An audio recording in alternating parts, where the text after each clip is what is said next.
Hello everyone, welcome to texture cam. आज हम लोग बात करने जा रहे हैं जेई मेंस के रिजल्ट के बारे में। जो आउट हुए लगभग 36 घंटे हो गए हैं। ज़्यादातर लोगों ने एनालिसिस कर लिया है और अब सारी दुनिया दो पार्ट्स में डिवाइडेड है।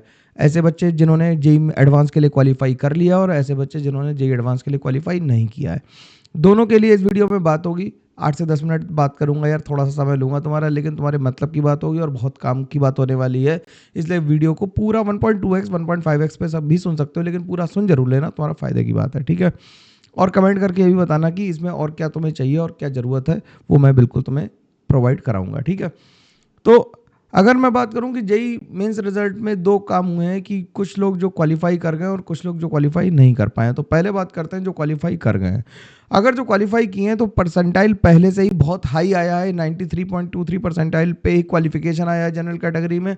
उसके बाद भी जो क्वालिफिकेशन है जो ईडब्ल्यूएस या कोटे में आया है वो ठीक है, उनका भी ठीक है। मैं मतलब हाईएस्ट ले लेता हूँ, जनरल कैटेगरी की बात कर रहा हूँ ज़्यादा। बाकी जिस सबको अपने अपने हिसाब से पता है परसेंटाइल, वो एडवांस भी वैसे ही होने वाला है। तो 93.23 परसेंटाइल का मतलब है कि बहुत ज़्यादा परसेंटाइल गया है। तो मैं क्या करता हूँ कि इन परसेंटाइल्स को तीन कैटेगरी में डिवाइड कर लेते हैं। तीन कैटेगरी कौन कौन सी हो गई? एक तो 93.23 से 96, दूसरा हो गया 96 से 98 और फिर 98 से 100 परसेंटाइल की बात करते हैं, ठीक है। तो होगा क्या, इनमें कैसे प्रिपेयर करना और किसे क्या क्या प्रिपेयर करना, इसके बारे में बात करें। जिनका परसेंटाइल अभी क्वालिफाई वाला नहीं है उनके बारे में लास्ट में बात करेंगे, और बिल्कुल बात करेंगे, ठीक है, कोई टेंशन की बात नहीं है। तो जिनका जेई एडवांस के लिए जो क्वालिफाई कर गए हैं उन्हें जेई एडवांस और बिट सेट में कैसे बैलेंस रखना, और यूजी डबल ई यानी ट्रिपल आईटी के लिए या फिर अपना जो कॉमेट के हैं इनके एग्जाम्स के लिए कैसे प्रिपेयर करना और क्या करना है। जिनका भाई 98 से 100 तक परसेंटाइल है उन्हें तो सोचे बिना ही श्योर शॉट एडवांस के लिए तैयारी करनी चाहिए। श्योर शॉट एडवांस के लिए तैयारी करो। एडवांस के लिए तैयारी करते समय अपना 45 डेज वाला प्लानर, 30 डेज वाला प्लानर और अपना कोर्स भी है उसे भी देख सकते हो। PYQs मस्ट है लगाने, 2010 से लेके 2023 तक ये करने ही करने हैं, कोई कुछ भी कह दे। सॉल्ट एनालिसिस, बायोमोलिक्यूल्स, मेटलर्जी, इन चैप्टर्स को नहीं छोड़ना है। जो डिलीटेड टॉपिक्स है उन्हें भी करना पड़ेगा, ठीक।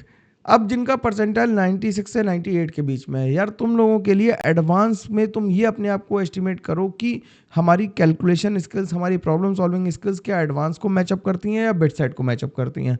अगर बिट सेट को मैचअप करती हैं तो बिट्स की यार मॉक टेस्ट की बुक्स आती हैं मार्केट में, किसी भी पब्लिकेशन के ले लो, I have no issues with any of the publication.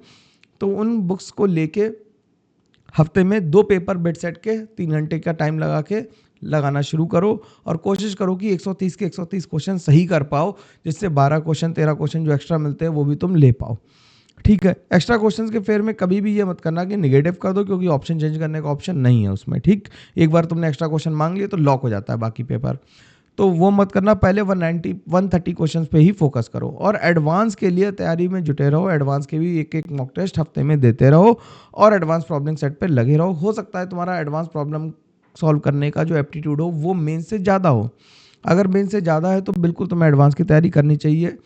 जिनका परसेंटाइल 93.2 से 96 है, यानी कि जिनका क्वालिफाई हुआ और 96 तक आ रहा है, उनकी रैंक बहुत ज़्यादा आ रही है ना। 70,000 के लगभग रैंक आ रही है। अब 70,000 रैंक आ रही है यार, 80,000 या 1 लाख रैंक आ रही है तुम्हारी। तो एडवांस के लिए अगर तुम ये मानते हो कि तुम्हारा किसी वजह से जेई मेंस खराब हो गया था, या तुम्हारे नंबर बहुत आने पे भी तुम्हारी परसेंटाइल नीचे आई है, तो तुम्हें एडवांस की तैयारी करनी चाहिए। I am in favour of you कि तुम एडवांस के लिए प्रिपेयर करो और अच्छे से करो, जान लड़ा दो यार। और इसके अलावा ऑप्शन भी क्या है, अब तो केवल जान लड़ानी, और आखिरी 30 दिन बचे हैं। 15-15 घंटे 12-12 घंटे सवाल लगाओ बैठ के, खूब जोर शोर से पढ़ो और सेलेक्ट हो जाओ जल्दी से, ठीक है। IIT में सेलेक्ट होना बहुत ज़रूरी है, लेकिन सबसे ज़रूरी नहीं है, लेकिन फिर भी हम लोग दम लगाते रहेंगे ना, पढ़ते रहेंगे, जोर शोर से पढ़ो खूब, है ना। तो ये प्लान हो गया किन के लिए, जिन्होंने क्वालिफाई किया है। अब बात करते हैं जिन्होंने क्वालिफाई नहीं किया है। जिन्होंने क्वालिफाई नहीं किया है यार, उनके लिए भी बिड्स का एक ऑप्शन हमेशा खुला है। और बाकी जो अदर एग्ज़ाम्स हैं, अदर एग्ज़ाम्स में कॉमेड के है, ठीक है, आइजर्स हैं, UG है, और अपना जो वेबजी है। कहीं ना कहीं तुम्हारा कुछ ना कुछ सेटलमेंट जरूर हो जाएगा। अभी हिम्मत हिम्मत हारने की ज़रूरत नहीं है, बहुत ज़ोर शोर से लगने की ज़रूरत है। मैं ऐसे लोगों को जानता हूं जिनका मेंस में परसेंटाइल 62 था और उसने एडवांस में तो क्वालिफाई नहीं किया, क्योंकि मेंस तो था ही नहीं। उसने बिट साइड में जाके 342 नंबर लाए, और बिट्स में कंप्यूटर साइंस मिली उसे, तो अभी भी मौका है बिट्स का लास्ट अटेम्प्ट वाला फॉर्म लेना कि जो तुमने डेट जिसकी डिले हो जिससे, और डिले डेट वाले में जाके खूब सारी तैयारी करो, खूब सारे पेपर दो, हल्का हल्का पढ़ना है, ज़्यादा एडवांस के लिए तैयारी नहीं करनी नहीं है तो एडवांस के बारे में सोचना नहीं है, और ड्रॉप के बारे में अभी फ़िलहाल नहीं सोचने की ज़रूरत है। 1 साल बहुत कीमती है। ड्रॉप लेने वाले को कैसे ड्रॉप लेना चाहिए, कब ड्रॉप लेना चाहिए, ये मे एंड में बात करेंगे, उसके लिए अलग से वीडियो लेके आऊँगा कि ड्रॉप कैसे लेना है। अभी बिल्कुल भी दुखी होने की ज़रूरत नहीं है।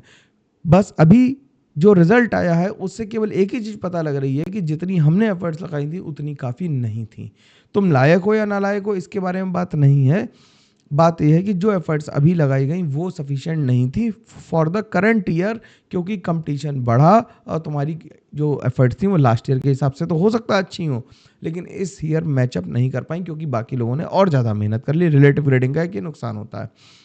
तो हमें बस यही मेजर करना है, और अगर इसके बाद भी कुछ भी नहीं होता है, बिट्स भी नहीं होता है, कोई तरह की इंजीनियरिंग नहीं होती, सीयूईटी है और एग्ज़ाम है, इसके अलावा एक तुम्हें जो चीज़ पसंद आ गई होगी ना जेई के लिए तैयारी के लिए, जेई 2 काम करवाता है, या तो आईआईटी में सेलेक्ट करवा देता है या तुम्हारा किसी सब्जेक्ट में इंटरेस्ट डेवलप कर सकता है, तो go for that subject. You can be a better researcher, better MBA person और बेटर आईएएस ऑफिसर और कुड बी एनीथिंग, लेकिन तुम्हें ये एस्टिमेट जो लगना था, एक बार औकात का पता लगना बहुत ज़रूरी होता है कि हम किस लायक हैं और किस लेवल की एफर्ट लगा के कहाँ तक पहुँचा जा सकता है। ये अगर क्लियर है तो फिर ज़िंदगी आगे की आसान होगी। कभी ना कभी ठोकर तो लगती ही है, ये पहली ठोकर थी, इसे ठोकर समझ के ही यूज़ करो। ज़्यादा दुखी मत हो कि अब तो ज़िंदगी ख़त्म हो गई, ऐसा नहीं है। मैं तुम्हारी समस्या को बिल्कुल समझता हूँ, मैंने भी कोचिंग की है, मैं भी सभी बातों से गुजरा हूँ। शुरू के लिए थोड़े दिन ऐसा लगता है, लेकिन बाद में रियलाइज़ होता है कि जो होता है ठीक होता है। अपनी एफर्ट्स का लेवल बढ़ाओ, अच्छे से सेलेक्ट हो और सेलेक्ट होके कहीं ना कहीं मैं कहता हूँ एडमिशन ले लो। ठीक, मैं कई लोगों को ऐसे जानता हूँ जो बीटेक नहीं भी हैं और तब भी इंजीनियर हैं, ठीक है ना, और अच्छे इंजीनियर हैं, बड़ी बड़ी कंपनीज में यूएस में बैठे हैं लोग, ठीक है, मेरे मेरे जान पहचान के हैं, और उनसे मैं मतलब इंस्पायर होता हूँ। तो तुम भी कुछ ना कुछ ऐसा ढूंढ पाओगे अपने लिए जो तुम्हें लाइफ में सेटल करने के काम आएगा। लेकिन अभी फ़िलहाल के लिए इन सब बातों को मत सोचो, अभी ज़्यादा फोकस करो किस पे, कि अगले 30 दिन और अच्छे से कैसे पढ़ना है बिना रोए धोए, बिना परेशान हुए। ठीक है, चलो मिलते हैं, तब तक के लिए thank you very much, take care, bye bye. और अगर तुम्हें लगता है कि डेक्स्टर कैम्प तुम्हारी मदद कर रहा है तो और लोगों को पहुंचाओ यार। जो लोग दुखी हैं ना पेपर के रिजल्ट से दुखी नहीं हो, एफर्ट से दुखी हो कि सर एफर्ट्स अभी कम लगाई थी, अगली बार और एफर्ट लगाएंगे, या हम बिटसेट में सेलेक्ट होकर आपको मैसेज करेंगे, बिल्कुल मैं रिस्पॉन्ड करूंगा। तो बढ़िया से पढ़ते रहो और हम लोग मिलते हैं, तब तक के लिए thank you very much, take care, bye bye, ध्यान रखो और खूब सारा पढ़ाई करते रहो। चलो बाय बाय।